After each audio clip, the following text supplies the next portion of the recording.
I'll do this. You're gonna have to open it for me though. I got it. The best. Okay. Do you like green or red? Red. Red? So that works out. Yep. Perfect. Most of my female friends say the same thing. Really? They like red. If I walk to the sea, baby, I never say fall into the light. Every time I try to breathe, but when we're right, you carry me where I've loved and I have died.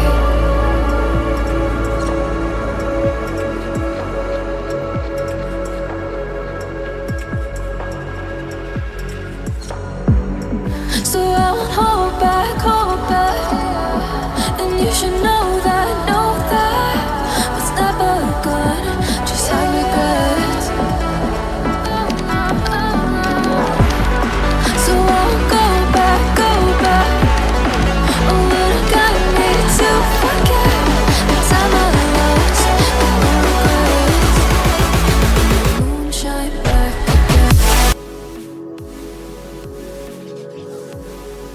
again. Okay. Hi, Kelly. Hello. How are you doing? Good. How are you?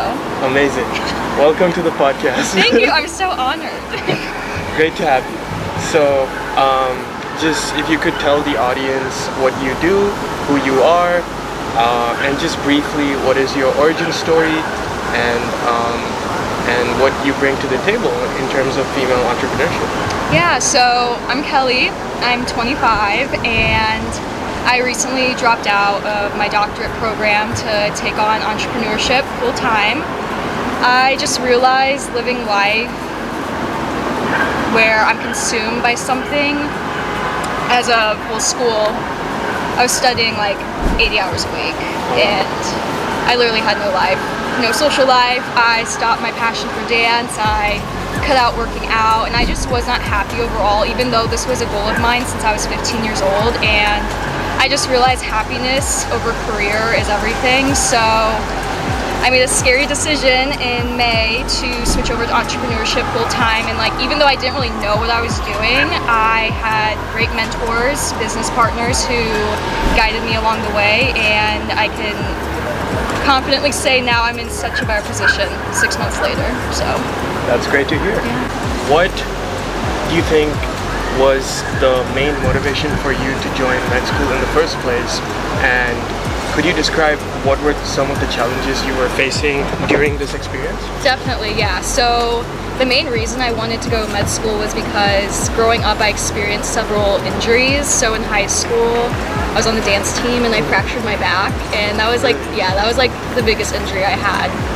Well, actually no, I had an even worse one later on, but fractured my back and I got introduced to physical therapy, and I never knew what this was until I started, going to appointments. And after just seeing the results and like the therapists and how they're so goal motivated and actually care about the well-being of the patient, I was like, this is really cool. Like, I would love to work with people and help empower them get back to the life they want to live. And so I kept that in the back of my head since I was like 15 years old. And then I went to college and I studied exercise physiology before, because you have to get that before going on to grad school. And I was on the dance team in college too, and I tore my ACL and meniscus. And you're really passionate about dance, right? oh yeah, I've been dancing since I was 3, and there's nothing else I'd rather do. It's just because for me personally, growing up, I always struggled with expressing myself through words, and I felt like dance was my one outlet where I could really be myself. So that's why I've stuck with it for so long. But yeah, I tore my ACL in college, and that kind of... Was it just a freak accident? Oh my god, it's so embarrassing. What happened? Depending on the person, I would always be like, yeah, I did like this insane leap, and just to sound like I did some, Double leapfrog, spin over, Yeah. move, and then land on your feet, and then boom. Like, No, I literally tore doing high knees. Oh, just high knees? Yes. The warm-up? Shit. I was literally leading a warm-up. Damn. I know, it's embarrassing, but I swear, you do it doing the easiest things, like football players, like they plant their foot wrong and boom. Right, they're out and whole it's season. because there's already damage built in, Yeah, right? And yeah. then there's kind of like the last straw, which breaks the camel's back, and then that's same thing happened to my back, and we've talked about this. Part of my stoic journey is when I found stoicism is when I broke my back. I was trying to deal with some emotions. I lost a long distance relationship, lost my grandma, and I also, I was trying to channel all of that into working out. And I decided to do 30 miles on an elliptical. You're insane. Yes, like I'm crazy. actually, yes, I'm insane. And that's when I had a herniated disc. I couldn't walk. So it just leads up to it, you know. And I was probably overdoing it for a whole week until that happened. Yeah. Just a freak accident. Freak accident. Yeah. So that happens, and you said you tried out for, was it the Cowboys or? No, I tried out for the Chicago Level Bulls. Are they for the Bulls? They're the Bulls dance team. I tried out for them. I tried out for Phoenix Suns, Atlanta Hawks, Atlanta Falcons. Yeah, those 4 teams. And how were you progressing? Were you like making inroads? I definitely was progressing. I learned so much from each experience. I do remember my first tryout. I was very heartbroken just because that was the first tryout I didn't make a team. Right. But honestly, looking back, I'm so glad I didn't make it because I just wasn't prepared. I didn't have the confidence. Right. I didn't have the stage presence. I don't know if I could even perform in front of that many people without getting anxious. So just looking back on it all, the stuff I've learned, and it was great meeting all these girls and being surrounded by so many talented people. I don't think I'll ever get to that high of a level again. Really? Yeah. Wow. Well, I want to try out again, but that's like the highest of. Definitely. And do you think, what age were you when you tried out for that? Do you think it was like being in the spotlight way too soon and not being mentally prepared or ready? Yeah, definitely. I was 22 and I was still, I was recovered from my ACL reconstruction surgery, but I was still very limited on what I could do. So that was like a huge mental block for me going through that all. And then also too, just being in that audition process and not knowing what to expect and just being thrown in it. I think that too, just the nerves got to me, but. Wow. That's insane. Yeah. I actually think about something similar. I wanted to start doing public speaking. Hey, okay. Yeah, and content, public speaking, but I'm just terrified of talking in front of people, I feel that so hard because in school, I remember my first presentation, to give in front of 65 people, I was literally shaking the whole time. I literally hate public speaking to my core. And so when I started entrepreneurship, that was the one thing I had to get over really quickly.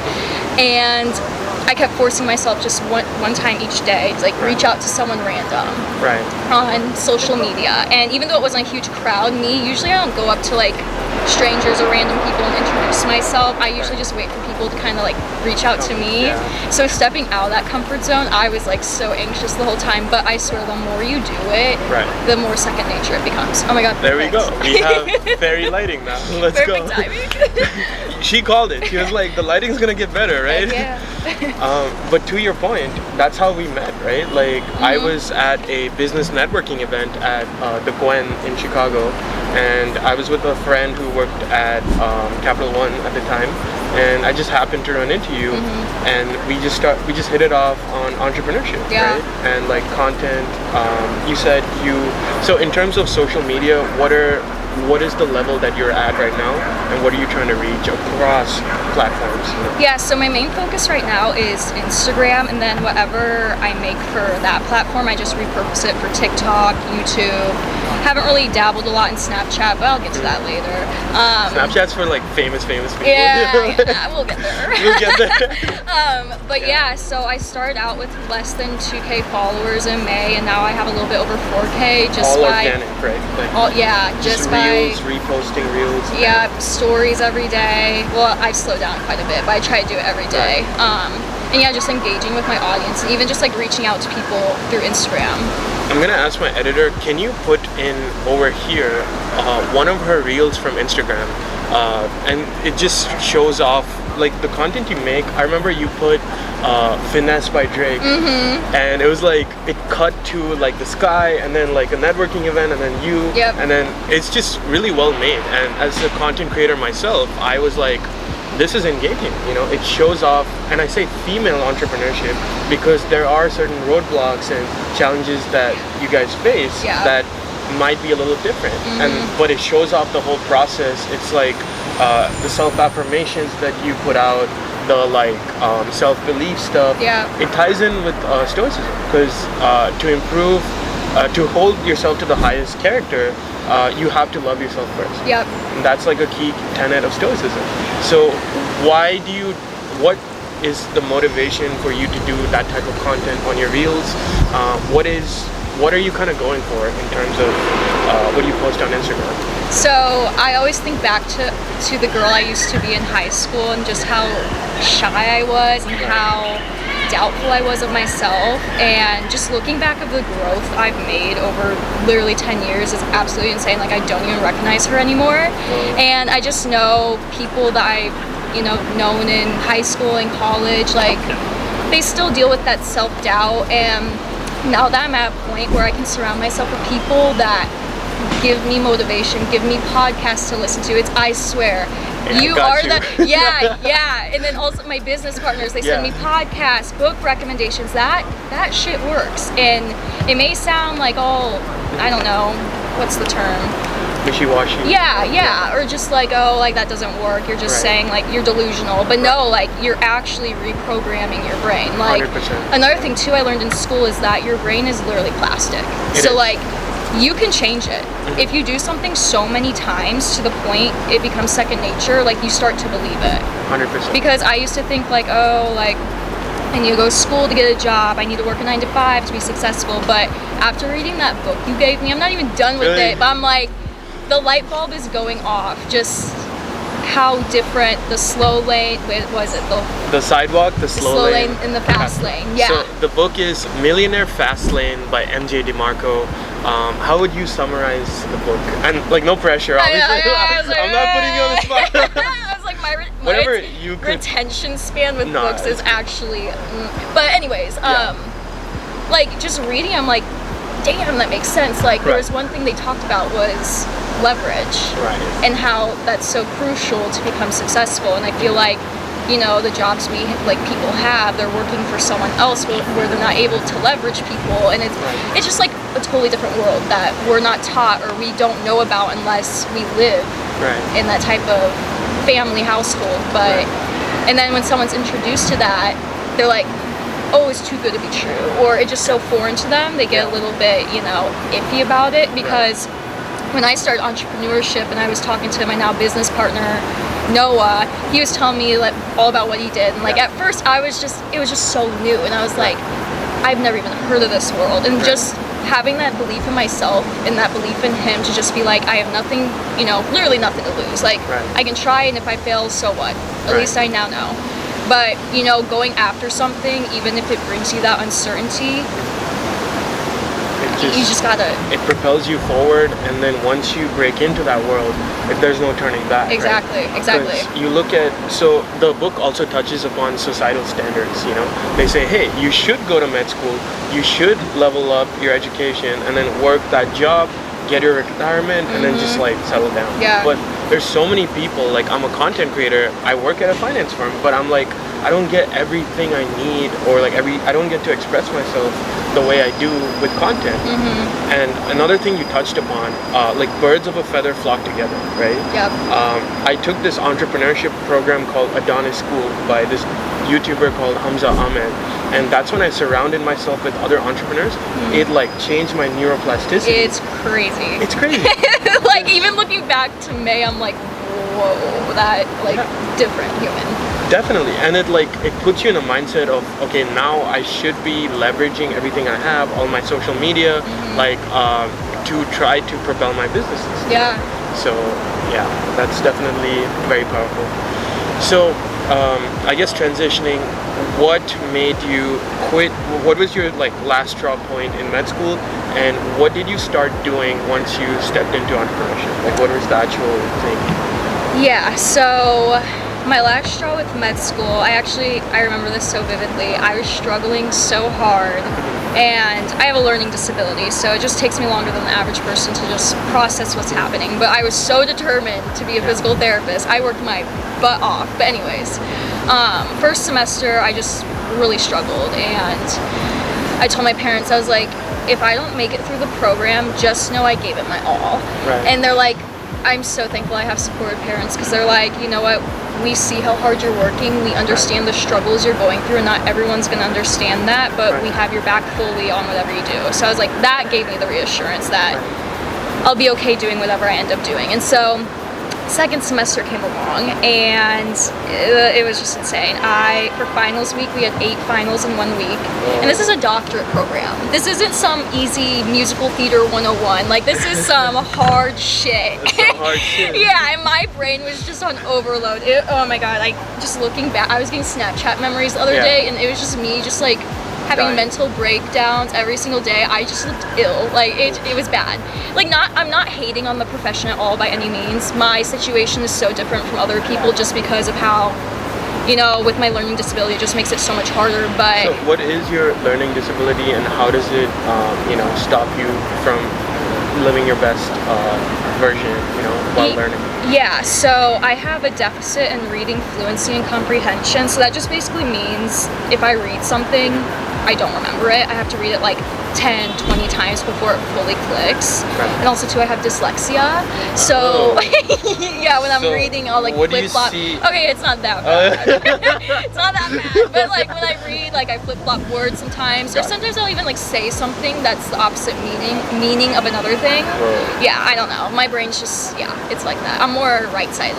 That's creative, right? Right-sided? Yeah. Okay, that's what I thought. That's what I thought. And dyslexia, I've heard, is some people who are very smart have dyslexia. So it's like there's an imbalance in the brain, which makes them extremely driven and smart in some areas, but have a little bit of a challenge in other areas. Exactly. Yeah, I didn't learn how to read until like 3rd grade, 2nd grade, I don't know, something like that. Gotcha. And then I think I'm so thankful for my mom though, because she helped, like without her help, I would not be where I am today, honestly. Like, she tutored me, she made sure I understood everything, she was so patient with me. Because in grade school, like, it's hard going to a private school because they don't really give you the help. So grade school I really struggled, high school I really struggled, but I still did good. It's just I struggled. And college was a lot better because it was a public college, so they gave me more support. But it just, school just honestly took over my life because I had to just work harder than the average person. So going to grad school, I literally had no life. And yeah, that's why I decided no career should be consuming this much of my energy. So 100%. And when you told that to your parents, what was the reaction? What was your own reaction of going against society? Like, for me, I turned down business school, like Chicago Booth. I wanted to make my parents proud. I wanted to, you know, get revenge on like my ex-girlfriend, and like I had all these like motivations. But once I like attended one of the classes, I was like, it's like they're teaching us like a fucking line, and it's like, oh, the demand curve goes that way. I'm like, cool, how is this gonna make me money and like level up my business? It's like, so that's why I couldn't do it, and that was my straw point. And I was like, I told my dad, I was like, now I want to focus on YouTube, and you know, it's worked out pretty well. So what was your point where you're like, okay, I mean that was your point, but what was the reaction from your parents and society to that decision? So I remember I started entrepreneurship and I literally didn't tell a soul for like a month because I was like, one, I don't really know what I'm doing. Two, I was just going through a lot with like literally dropping out of med school and just a lot mentally. So I did tell my parents, I was like, I'm just gonna see what's gonna happen and go from there. And then after a month, I was like, okay, I need to just embrace this journey now because I'm actually falling in love with it. And so that's when I posted my first Instagram reel. And when I tell you, I was so anxious to post that, so anxious. It took me an hour before I could even hit share. It was, I was so in my head. I have post anxiety too, because it's like you have all these eyes on you, and then they're gonna judge you, and then you see the views go up, and you're like, shit. And the shares, I'm like, great. But no, like I was very anxious. And then after I posted it, the amount of support I got, actually, I was so shook.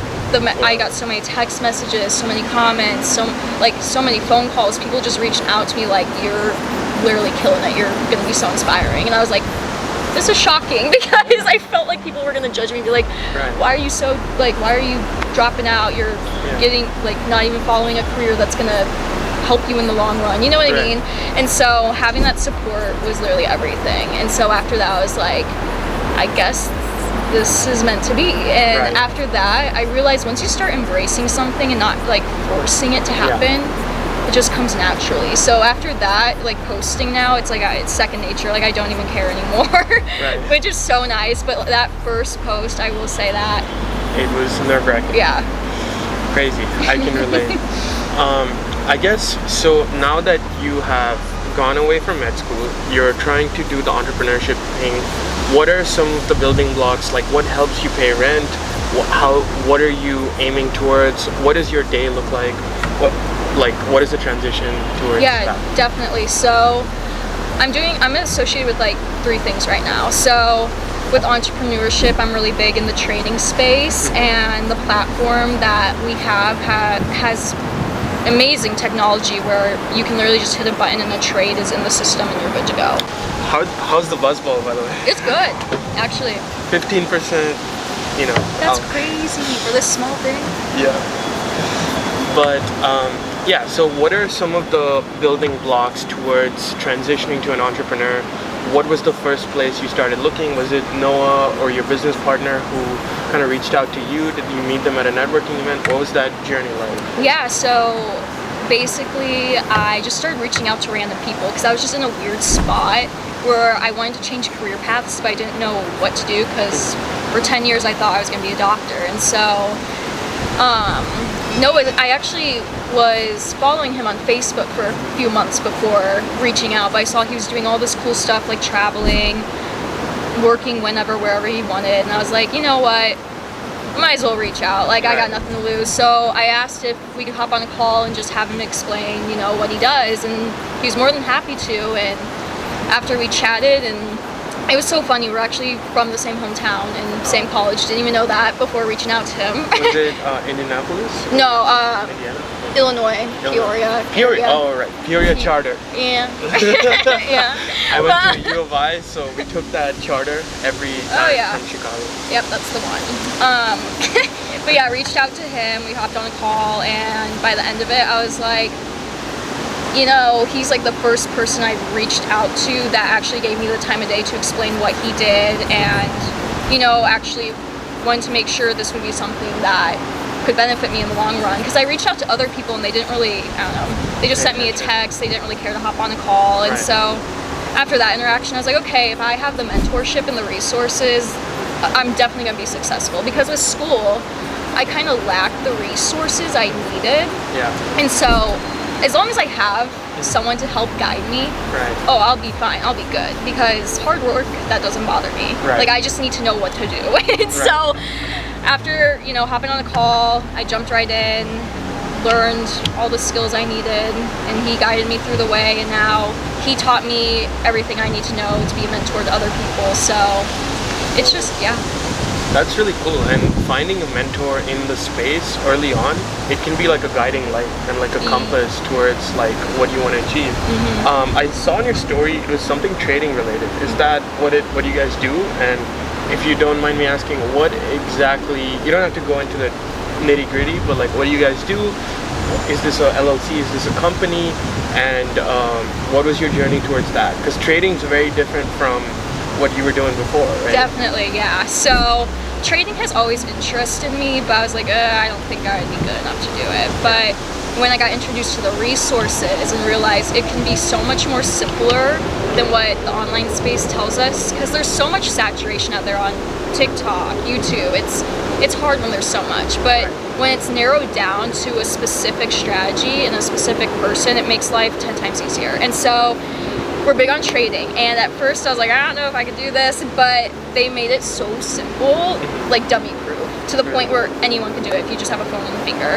Like, it honestly is gonna sound too good to be true. I thought it was as well until I started plugging in, and then here, I'll actually show you. So we have something called tap to trade, where you get an alert on your phone, all you do is hit approve, and you're in the market, and you don't even have to close out the trade. The educator does it for you. And so, honestly, this all might sound foreign, but yeah, that's super interesting. But like, I didn't even look at one single chart, and Well, just so by hitting approve that. it's showing me a bunch of stocks. It's telling me if it's green, which is like a good, it's like on the rise, right? It's telling me the exact dollar amount, showing me a summary of the last 7 days, margin value, margin use, equity, and so close position, is that what you close? Yeah, that's what I close. Or what the tap to Oh. trade close. So you leveled up on this from, you bought it at 2665 and then you ended at 2670, so that's like profit. Well, and you have a bunch of these in the last 7 days. Yeah, Like I'm scrolling through. And obviously you're not gonna win all of them, but Right. with trading I realize you can win, or you can lose more than you win and still be in profit. Right. So Right. that's the other It's a numbers game then. It It's is, like yeah. you up the volume and you have a few losses, but the net is always positive. Yeah. And so is Noah's is his intention bringing in people he can trust and who can execute on his trades and kind of outsource some of the work? Is that kind of his end game, or is he trying to build with people he trusts? Like, what is his vision with this? And I'd love to have him on the Stoic Reset podcast, right? Wouldn't you guys like to see him? Honestly. But